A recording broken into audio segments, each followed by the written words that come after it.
You're listening to The Health of Business, where we talk openly and honestly about what it takes to run a healthcare clinic business in BC and Canada today. I'm Danielle Boyd, and I'm glad you're here. Welcome to episode 1 of The Health of Business. I wanted to start this first episode with a bit of a story time. It's the reason the whole podcast exists. So, I thought a bit of my background and the story that leads me to where I am today would be helpful for context and for learning. It's been a year and a half, we'll put it that way. I am a physiotherapist by training, hence why I, work collaboratively and target physiotherapists so much with the work that I'm doing. I graduated from UBC in 2014, went into practice like most physios do without a whole lot of understanding of how things work. I'd never owned a clinic before. I had taken a minor in business actually in my undergrad. I did a kinesiology undergrad with a minor in business, knowing that I kind of always had this interest in business. And so really that was my only understanding of it. And like we do when we're an undergrad, we stuff our brains with all the information, we spit it out on tests, and then we don't really apply it immediately. So with that, graduated in 2014, went and worked at a couple of clinics as a private physio. I was always an independent contractor. So I've never been an employee in that model. I've always been independent. I incorporated in 2018 because I was in the process of seeing myself becoming a business owner. And so I did a ton of training in my time working at other clinics. I specialized in functional neurology. I did acupuncture training. I'm trained in advanced proprioceptive deep tendon reflex, neurokinetic therapy, all these modalities that were super unique and really just helped me build a thriving community of patients and clients. And what I discovered is through that, having really specialized in these functional neurology, needling, and manual therapy areas, my movement or my exercise base was maybe one of my weaker areas. And so as physiotherapists in BC, we are able to delegate a portion of our treatment plan to what we call a PTSW, or a physical therapy support worker or assistant. And so what I would often do is the exercise portion of my treatment plan, I would delegate to kinesiologists or to PTSWs, PTAs, because they would get the best of both worlds. They would get the functional neurology, the needling, whatever they needed from that aspect of the treatment plan one-on-one with me. And then I would have them go do their exercises with the assistant at my recommendation and plan. And so it worked brilliantly. In 2020, I went and rented my own space. I was working independently. COVID hit. That's, its own story, as we know. I couldn't work for about 3 or 4 months out of the office space that I had just signed the lease on. I know a lot of colleagues know how that one feels. But upon return to my office, I partnered with a variety of kinesiologists and PTSWs around Vancouver initially to deliver this care model. It was amazing. The feedback was phenomenal. Clients loved it. They loved that they could come to me for the neurology, for the needling, for the manual therapy, and that they could go and see someone who was working collaboratively with me to have their exercise portion delegated to them, and they could work in a space where we had the kinesiologists offsite. So it was amazing. It was the perfect contractor model. I would subcontract kinesiologists around the city to deliver that, and it was either via video call that I would do my during session reassessments, or, based on whatever college standard was being met, as long as the physio was available, it could be done offsite with indirect supervision. So just having to be available by phone for emergencies. So it was amazing. And over, the span of the beginning of basically 2021 until the end of 2023,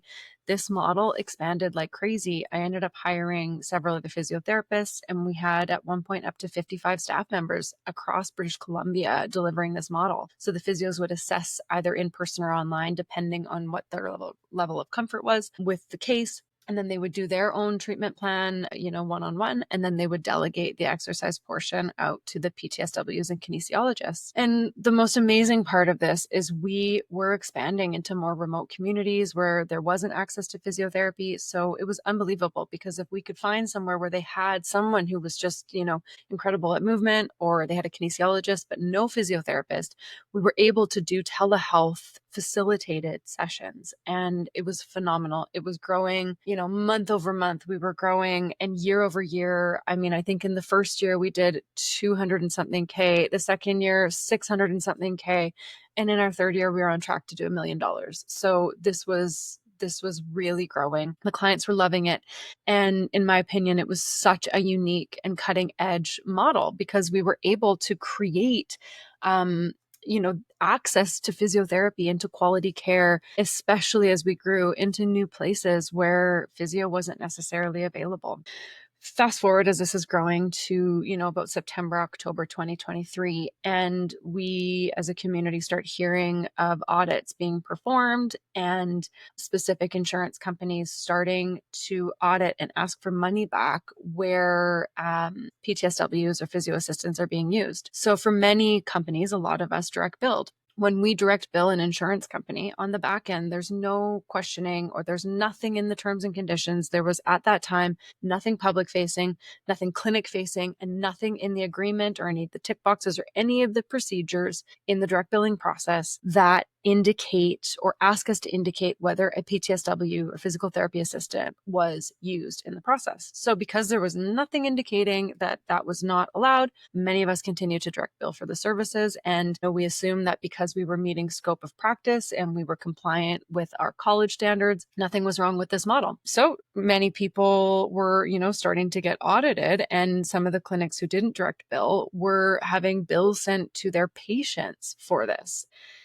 It was completely blindsiding when at the end of November of 2023, one of the biggest insurers in the game, Pacific Blue Cross, made a formal public-facing announcement that none of their policies cover anything that involve a physiotherapy assistant.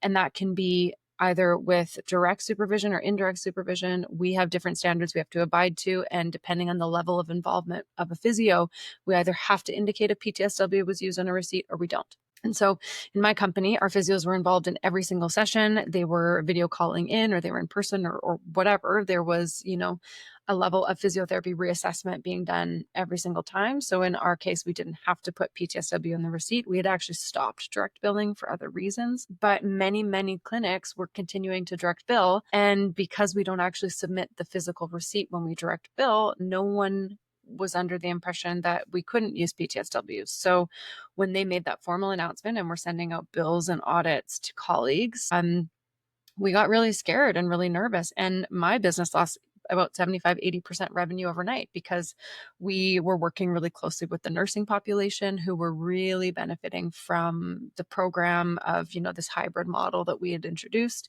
There was a lot of nurses are in agony. Their jobs are so physical and demanding, and there's lots of trauma. So the population had really spread word of mouth for us. And so unfortunately, we hadn't diversified our insurance companies very well at that point. That's something I've learned now is you always want to diversify your source of clients. But at the time we were growing like wildfire amongst the nursing community. And so as a result, a large portion of our patients were on this Pacific Blue Cross plan. And so for us, it was a huge hit, overnight revenue loss. And so that was the end of November 2023.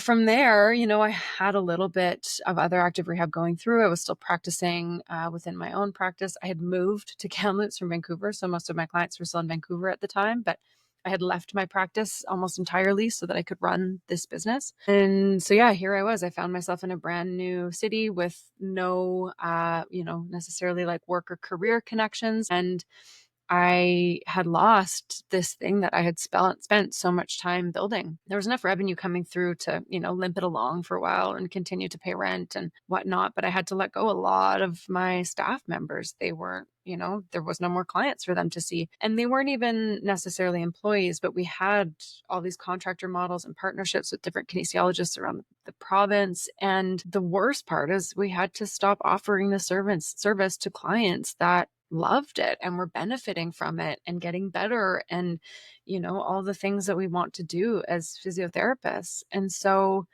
I found myself in a real deep state of grief very, very shortly after because I had spent so much time and energy on refining our operations and systems, ensuring compliance, educating, training, onboarding, learning the in and outs of the financials of this whole thing. And, compliance was really the big thing that I had been focusing on, and, making sure we were like meeting scope, meeting, insurance requirements and all these things. So it was really challenging. And the interesting thing was because I was doing this model and was, gaining quite a reputation in the community around my knowledge and understanding of these things, I was starting to consult other business owners on it. It was just really interesting to see how many people came to me who were being audited. And so in this time, I started a WhatsApp group where it was very small initially, where we had several clinic owners who, we kind of just leaned on each other through this process and supported each other and helped answer questions and work together on solving some of these problems. And this WhatsApp group now went from, the original 8 people in it to, I think we have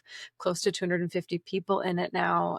It's gotten a little chaotic, but that's okay. That's another story. So what I learned through that and through the loss of the business was that there is a lot of confusion and a lot of, gaps and a lot of just, assumptions that are made by clinic owners when we open businesses. There's not a lot of training. We don't learn a lot about business. We don't really learn how to read a terms and conditions sheet or what the liabilities are on a clinic owner when we open a clinic. And so that's an area that I have really, really dove into and, created some expertise around. And so, that initial loss and pivot in the business happened. And so the next couple months, I sort of like limped things along, at a couple staff members still seeing other people, but it wasn't enough to sustain, a living wage for myself. And it also was still a lot of work. So I was working, nearly the same amount of hours as I was when the business was thriving for 20% of the revenue. And it came to the point where I had to just make a decision. And yeah, ultimately I just decided it's time to close the program down. And so yeah, we stopped the program altogether. I continued to see patients. I'd go back to Vancouver, kind of monthly, and actually ended up having knee surgery at the end of May. And so that was kind of the hard stop for me. I was like, you know what? I'm going to be down and out for a little while. I don't want to be stressed about the business. We'll wrap things up for the end of May. And yeah, I kind of found myself really lost at that time. I didn't know what I wanted to do. I had fallen in love with running a business. I absolutely just thrived energetically and personally on being able to work, a schedule that worked for me, and to solve problems at higher levels, and to work with people, and to be creative. And, having offered this really innovative service model, it felt so good to be expanding into communities and serving people who, might not have access to physio otherwise. So I really fell in love with that aspect of the business, and I didn't want to go back to treating full time. I was really burnt out from treating. I just didn't have the same level of love for it as I did previously, especially after having run the business for myself. So yeah, I found myself really kind of at a point where I was like, I don't know what to do with my life. So I actually studied for and passed my project management professional exam, which was really cool. It felt really great to be able to kind of like put a designation on everything that I had learned through running the business. So that was really neat. And it kind of just like gave terms and words and definitions and things for things that I already kind of knew,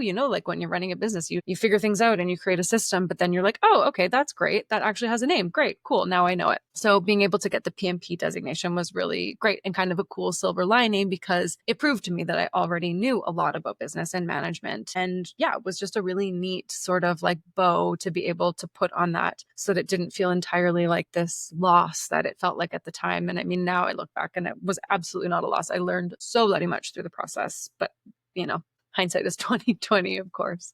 So yeah, at that point, this is summer 2024, I was still pretty lost and confused and not really sure what to do. And I took an operations management job for another clinic here in Kamloops.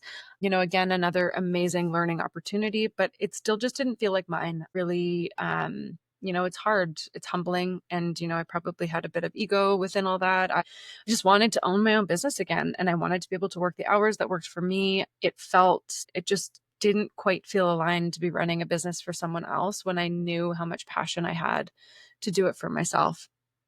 So and I was still grieving the loss of my business. Like I was really grieving that. And, my mental health just wasn't fantastic. And so over the first few months there, I was kind of falling apart. Like I wasn't feeling great. I was frustrated, just with my own grieving process. I was like, these layers of emotions where you're like upset and frustrated, and you're mad at yourself for being upset and frustrated. And I just, mental health was kind of falling apart. So yeah, by December 2023, I was feeling pretty rough, and it was taking a toll on my relationship. And yeah, I decided to leave that job, and my partner and I decided to just kind of reset and decide and get clear on, what we both wanted together, as a couple, but also me professionally. Like I knew I had some knowledge and experience and some expertise that I could absolutely carry over. And I knew I wanted to work for myself again. And so he and I took the month of February and we went to Mexico and kind of just like reset, got really clear. And it became really evident to me that I wanted to keep tackling this advocacy thing and really start to share some of the knowledge that I've gained. And I am by no means an expert. I am very much still a student through this process, but I think the really clear thing as this WhatsApp group has grown, as I've started to talk to other clinic owners, and as I've started to kind of like evolve my understanding and my purpose, the really clear thing to me is there is no great resources for clinic owners, especially in BC and Canada, to help navigate these changes in insurance compliance, regulation, all that kind of stuff and there's not really great business tools to learn when you're starting a clinic, or there's no self-audit tools for, hey, am I actually doing this thing correctly? There's no guidance, there's no consultants that are specific to this industry. And so that's what I decided and realized is like, hey, you know what? I could fill that gap.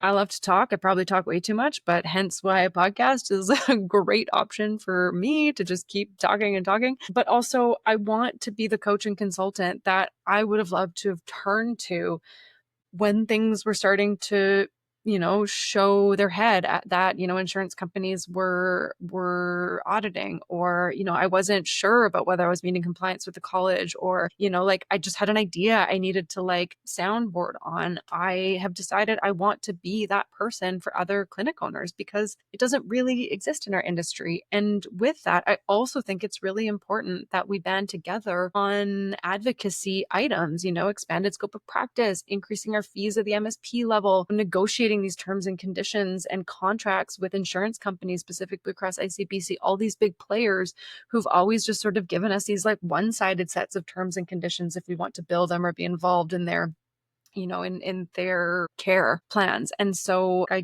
really think that as a profession, if we want to elevate the perception of physiotherapists and allied health professionals in BC, we need to start having these conversations and to just be transparent about our journeys. And like, sometimes you get kicked in the ass when you build a business. And sometimes that's where you learn the absolute most information that you can help other people with. So yeah, I got my ass kicked. My business obviously almost vanished overnight, but that doesn't mean that I hadn't built something really incredible. Usually when you run into these regulatory things, it means you've kind of found something innovative and something unique. And so I really want to share some of the things that I have learned. And I also want to learn myself because I know this isn't the end of the road for me. I know there's other businesses and there's other models that will come through. And I want to make sure that I'm having conversations with people so that we can all learn and all share. I believe there's room, in BC for all of us to have thriving clinics. I think there are things we can all consider to, make sure we're not in competition with each other. I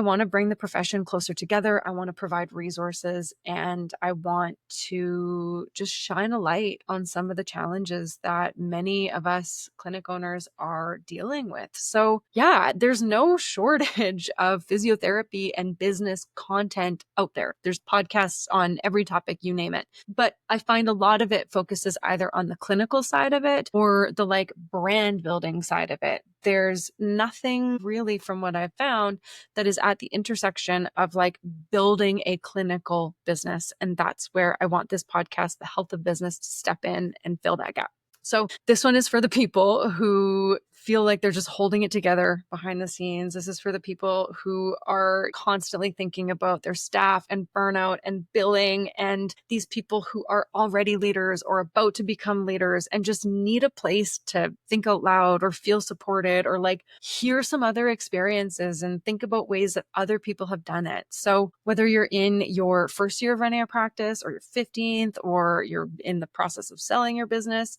I just want this to be a place where you feel less alone and better informed in resources.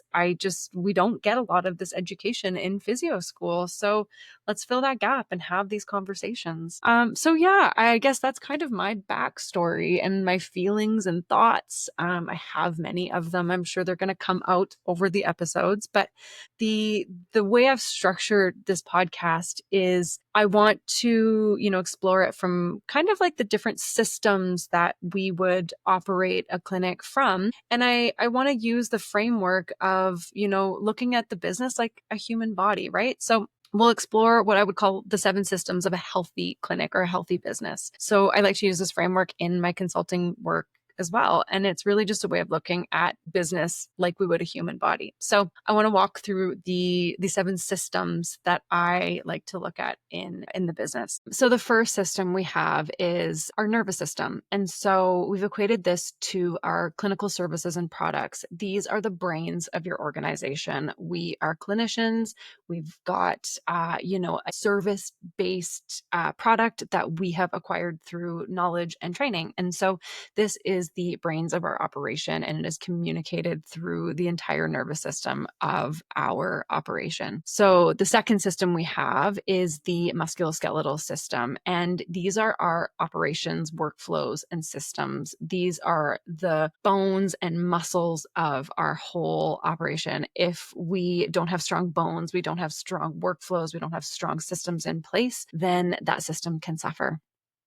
Our next system is our endocrine system, our hormone system. So we equate this to leadership, HR, people, and culture. And this system isn't quite as like tangible or viewable in our human body, but we feel it. And that's what people, leadership, culture, these things aren't things that you can necessarily quantify or see, but we feel these things. So that's the equation that we've made there.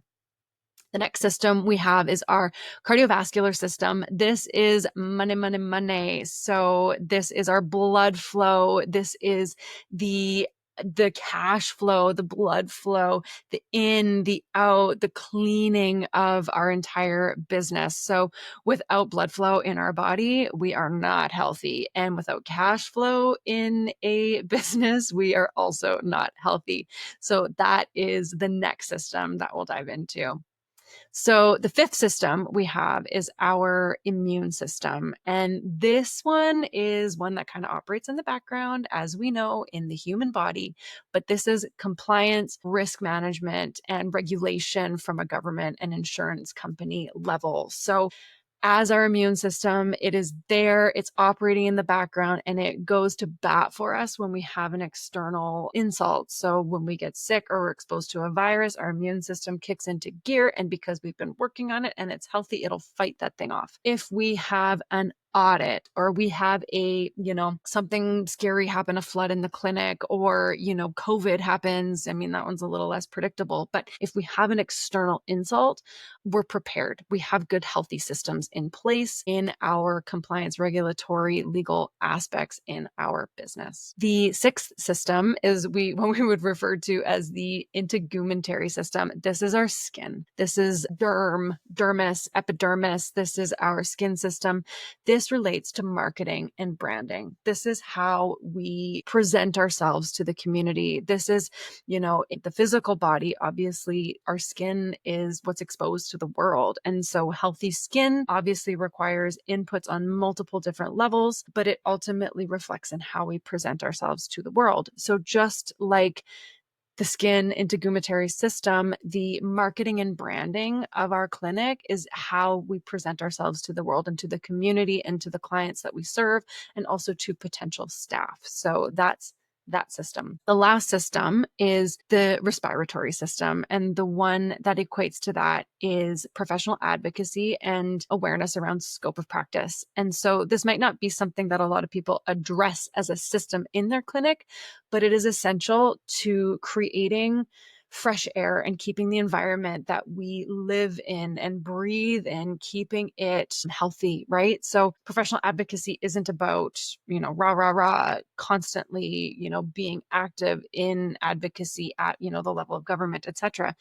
But it is about representing the profession and being aware of what's happening in terms of scope of practice changes, negotiations on fees, and just how the profession is perceived publicly, to government, to clients, to anyone that interacts with a physiotherapist. So with that, those are the 7 systems. And every single episode from, every interview that we have, from the ones that, I might do solo or have Andrea on to discuss, will tap into one of these themes. Ideally, that might not be the case every time, but you'll see that in the very first episode or the next episode, I have Andrea Mendoza on. She's a great friend of mine, amazing clinic owner. She and I are going to spend our first episode together. She's going to be a recurring guest. We're going to break each of these systems down and describe what they are, what they look like when they're healthy, and what they look like when perhaps their health is starting to struggle. So ultimately, those 7 systems, every episode is going to have kind of one of those overarching themes. So whether,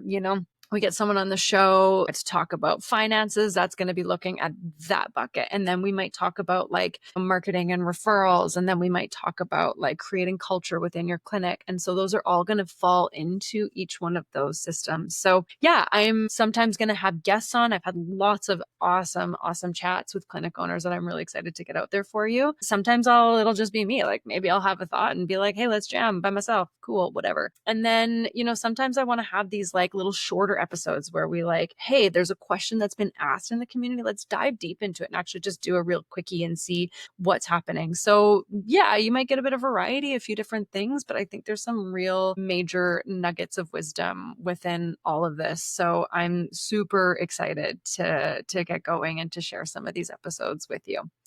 So yeah, where am I at now?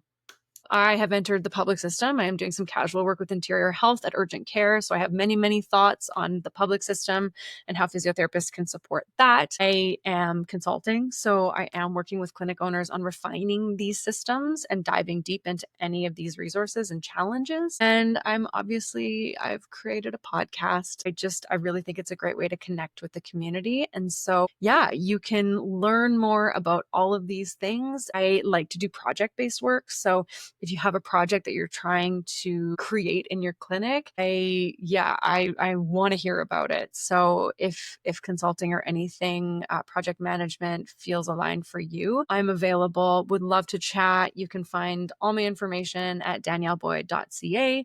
I've got some courses coming out, and I'm also working really closely with PABC, BC Physio, on the advocacy side. So would love to see you joining on some of the PABC initiatives. I think there's some really great things happening in our profession. And, while I, kind of got my ass kicked for a little while, I feel really optimistic and excited for the direction of the profession. I think physiotherapy, allied health, private healthcare clinics have some really exciting years ahead of us. And I'm just really excited to be hopefully creating some community around that. So thank you. Thank you for listening. Thank you for supporting my journey. I know a lot of the clinic owners that hopefully are listening to this have been, they've been in my corner through this process. So I got your back, you got mine. This has been a really incredibly fulfilling experience. It hasn't been easy, but it's led me to this. And quite honestly, I really, really am enjoying these conversations and the community that's fostered. So thank you again. I'm looking forward to having more conversations on the health of business. So yeah, if this episode resonated with you, I'd love to have you subscribe to the podcast wherever you gather them, whether that's Spotify, Apple, etc., and share them with your colleagues, because that's the best way. As we know, in terms of marketing, word of mouth is the best marketing. So that supports me, that supports the initiatives, and that supports the profession. Yeah, visit my website, danielleboyd.ca, if you want to learn more about what I'm offering currently. But otherwise, I'm just really happy you're here. So thanks for listening, and I can't wait to keep the conversation going. That's it for this episode of The Health of Business. If you're navigating any of these challenges in your own clinic, know that you're not alone. If you're interested in working together on any of these challenges in your business, head to danielleboyd.ca to learn more about my consulting offerings and to get in touch. Catch you next time on The Health of Business.